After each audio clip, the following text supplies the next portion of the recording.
میرا دل بدل دے، میرا دل بدل دے۔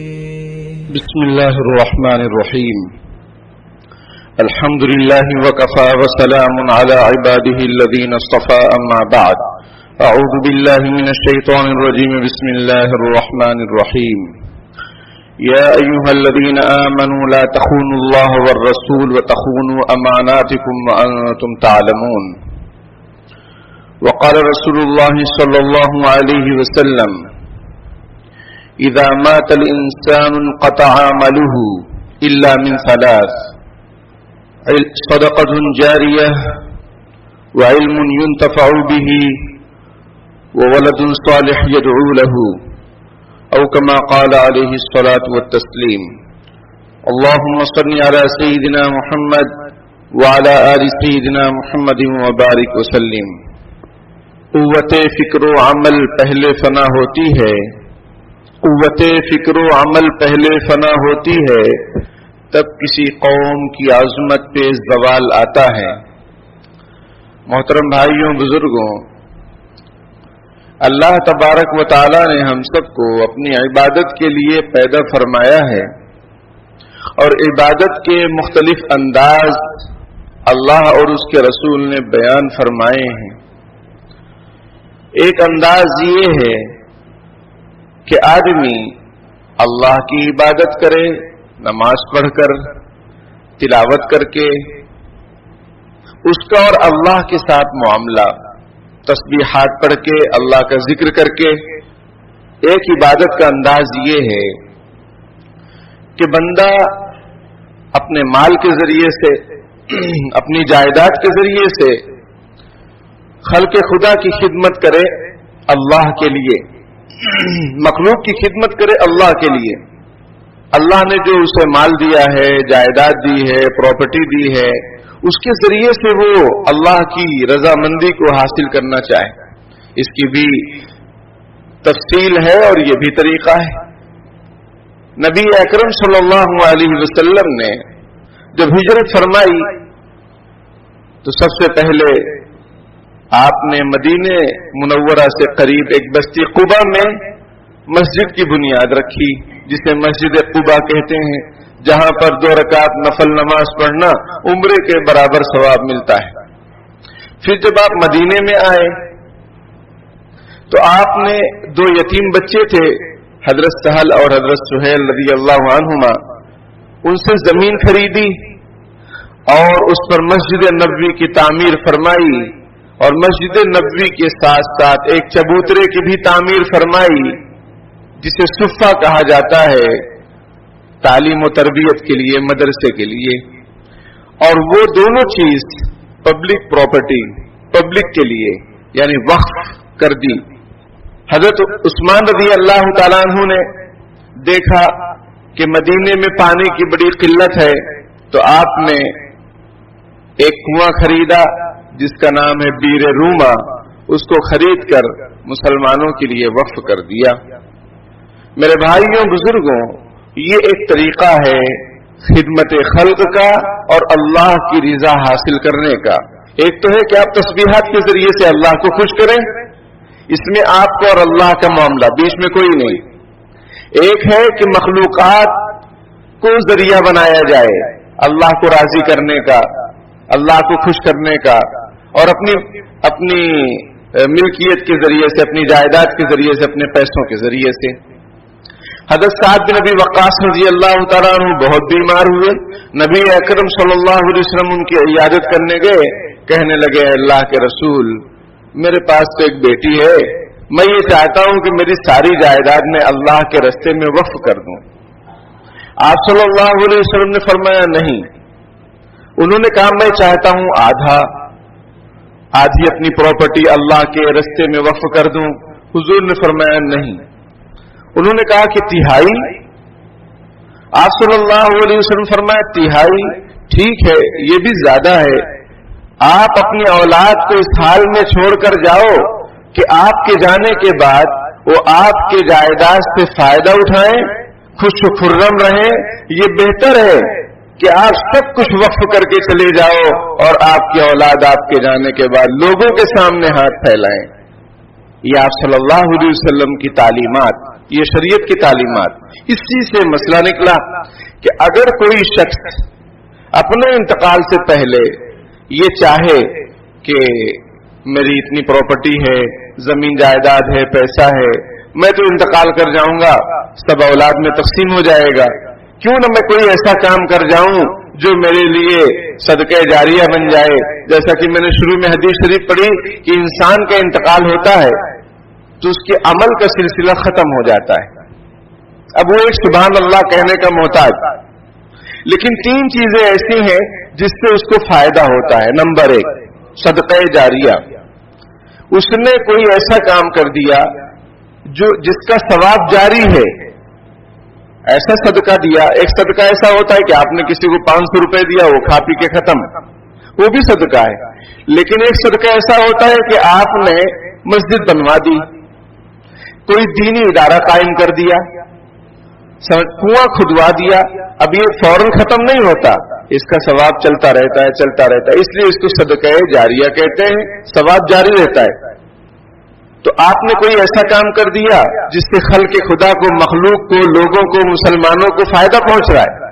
ہم نے دیکھا کہ ہمارے دادا مرحوم وہ پیڑ لگاتے، آنولے کا، آم کا، املی کا، جامن کا. اللہ تعالیٰ عافیت سے آپ کو کبھی توفیق دے تو آئیے اور دیکھیے جھاڑ لگے ہوئے، کچھ ختم ہو گئے، کچھ باقی ہیں. تو وہ یہ کہتے کہ میرے مرنے کے بعد وہ پرندے آئیں گے، کھائیں گے تو مجھ کو ثواب ملے گا. حدیث شریف میں کہ آدمی کوئی جھاڑ لگاتا ہے اور اس سے کوئی پرندہ کھاتا ہے تو اس کو ثواب ملتا ہے. تو یہ صدقہ جاریہ. علم ينتفع به، دوسری چیز جس سے مرحوم کو ثواب پہنچے، فائدہ ہو، کیونکہ اب تو وہ عمل کر نہیں سکتا. وہ کیا ہے؟ وہ ہے ایسا علم جس سے لوگ فائدہ اٹھائیں. اس نے کوئی کتاب لکھ دی، اس نے لوگوں کو پڑھا دیا، شاگرد بنا دیے. اب وہ جب تک تلاوت کرتے رہیں گے اس کو ثواب ملتا رہے گا، جب تک وہ مصلی سنبھالتے رہیں گے، سمجھ میں آئی بات، تراویح پڑھاتے رہیں گے، استاد صاحب کو، حافظ صاحب کو ثواب ملتا رہے گا. اسے کہتے ہیں علم ينتفع به، ایسا علم جس سے فائدہ اٹھایا جائے، جس سے لوگ فائدہ اٹھائیں. نمبر 3 ولد صالح یدعو لہ، نیک اولاد جو آپ کے لیے دعائے مغفرت کرے، آپ کو ایصال ثواب کرے، اس کا بھی آپ کو فائدہ پہنچتا ہے. لیکن اس میں جو بنیادی بات تھی، یعنی ایک پوائنٹ جو یہ تھا صدقہ جاریہ، کہ آدمی چلا گیا لیکن اس نے کچھ صدقہ کیا تھا، وقف کیا تھا اللہ کے راستے میں، اب وہ قبر میں ہے لیکن ثواب پہنچ رہا ہے اس کو. تو حضرت انسان جب اس کے انتقال کا وقت قریب آتا ہے تو یہ چاہتا ہے کہ میں کچھ نہ کچھ ایسا کام کر جاؤں جو میرے مرنے کے بعد کام آئے. تو شریعت نے آپشن رکھا ہے، لیکن کتنا؟ صرف 1/3. جو حضرت سعد بن ابی وقاص رضی اللہ تعالیٰ عنہ کو آپ نے اجازت دی کہ 1/3، یہ بھی زیادہ ہے، 1/3 کی اجازت دی، لیکن یہ بھی فرمایا کہ یہ بھی زیادہ ہے، بہتر ہے کہ آپ اپنے اولاد کو مالدار چھوڑ کر جاؤ. یہ بہتر ہے کہ آپ کے جانے کے بعد وہ لوگوں کے سامنے ہاتھ پھیلائیں. تو شریعت نے ایک بہترین طریقہ بتلا دیا کہ آپ اپنی عبادات تو آپ کرتے رہیں، لیکن اب عبادات کے علاوہ بھی اپنے مال سے، اپنے جائیداد سے بھی آپ اللہ کی عبادت کر سکتے ہیں اور ثواب کما سکتے ہیں. اس کا طریقہ کیا ہے؟ صدقہ جاریہ. اس کا طریقہ کیا ہے؟ وقف.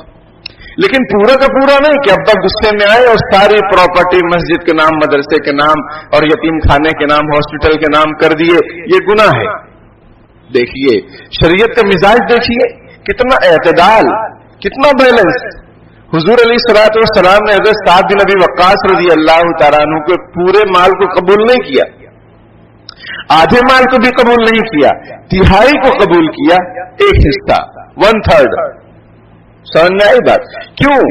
تاکہ اولاد کو چھوڑ کر جائیں ابا، وہ غصے میں سارا مدرسے کے نام کر کے چلے جائیں گے، اولاد کرا جائے گی. تو اس لیے وصیت کے بارے میں بھی سمجھ لیجئے، لا وصیت لوارث، وارث کے حق میں وصیت کا کوئی اعتبار نہیں. یعنی کوئی آدمی اپنے بیٹے کے بارے میں، بیٹی کے بارے میں، بیوی کے بارے میں، ماں باپ کے بارے میں کوئی وصیت کرتا ہے، یہ وصیت مانی نہیں جائے گی، کیونکہ آلریڈی قرآن نے ان کے حصے بیان کیے ہیں. بیٹے کو کتنا ملے گا، بیٹی کو کتنا ملے گا، بیوی کو کتنا، سب کا حصہ قرآن میں موجود ہے.